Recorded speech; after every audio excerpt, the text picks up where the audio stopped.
So my name is Lukas Ruttinger. I'm a senior project manager and I work for Adelphi. That's a Berlin-based think tank and consultancy, and we're working on a whole range of sustainability topics, everything from climate change to energy efficiency to CSR. And my work specifically focuses on the links between environmental change and conflict, and then I also do a lot of work on social and environmental standards in mining. So I came to Peru a couple of days ago to participate in the second German-Peruvian mining forum, which is taking place as part of the German-Peruvian resource partnership. And that second forum focused a lot on the environmental impacts of mining, and I did a presentation there on social and environmental standards based on a 3-year research project.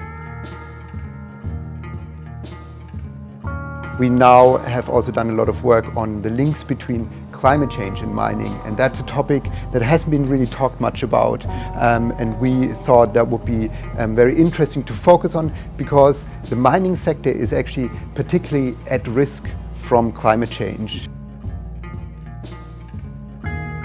The first reason is that the mining sector is one of the major emitters of greenhouse gases globally. So that is because it uses a lot of energy. So the energy consumption for mining is very high.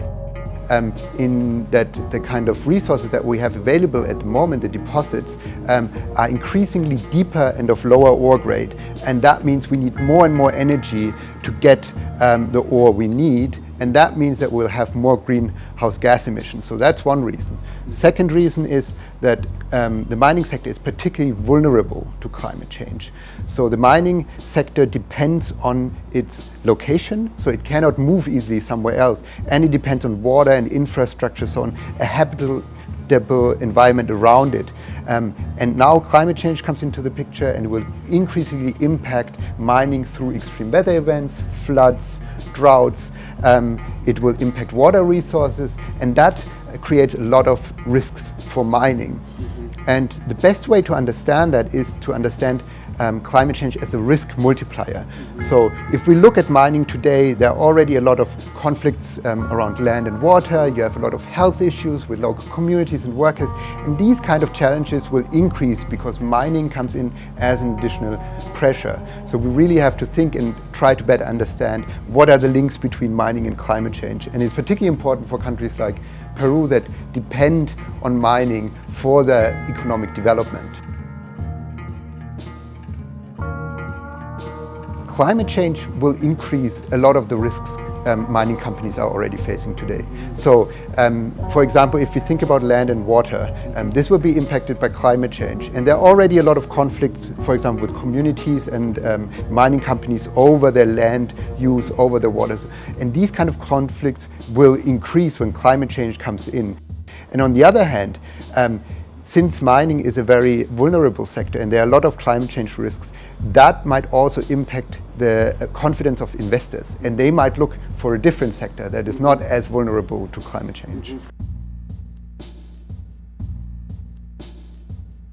So what states should be doing is to look at their policies, to look at their key policies and climate-proof them. So they should try to understand what are the risks posed by climate change for the mining sector, and how can we address them in different policies. So and that begins with the development plans to look at what role does the mining sector play in there. That means the adaptation strategies, because up to now the mining sector is often not included in adaptation strategies, and of course in their mining policies, which also largely neglect climate change.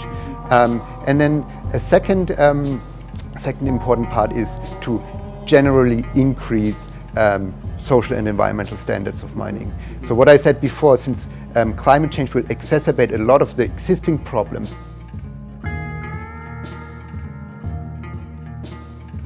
Well, I think it's interesting because I feel that a lot of companies still think that way, but there are also an increasing number of companies who understand that if they don't think about their social and environmental impacts, it will impact their business.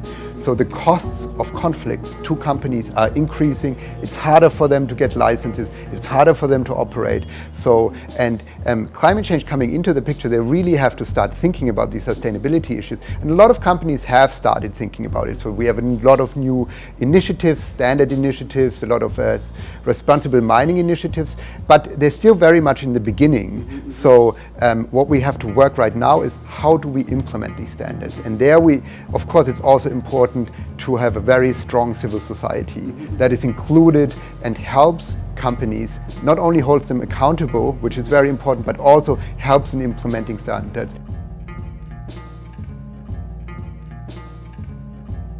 These risks don't only affect producing countries.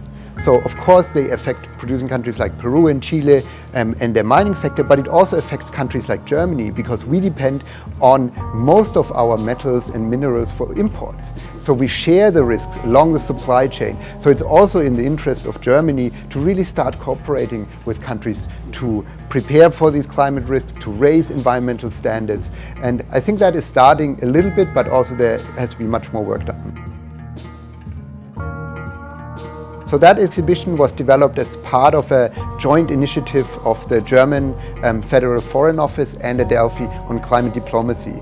So we developed an exhibition on the links between environment, conflict and cooperation. And it has been traveling to over 17 countries and has visited 40 cities. And it has different texts and graphical elements and images, and explains on the one side what are the links between environmental change and conflict, but also on the other hand, how can environment contribute to peace building and to conflict prevention and to cooperation. And it has different modules tackling different topics, so the links between climate change and conflict, the links between natural resources, conflicts around mining, but then also environmental peace building and conflict prevention. And it also has a specific module on South America. I think I would like to invite everybody to go to that exhibition. It's a really great exhibition, and it gives a good starting point to think more about the links between environment, conflict and cooperation.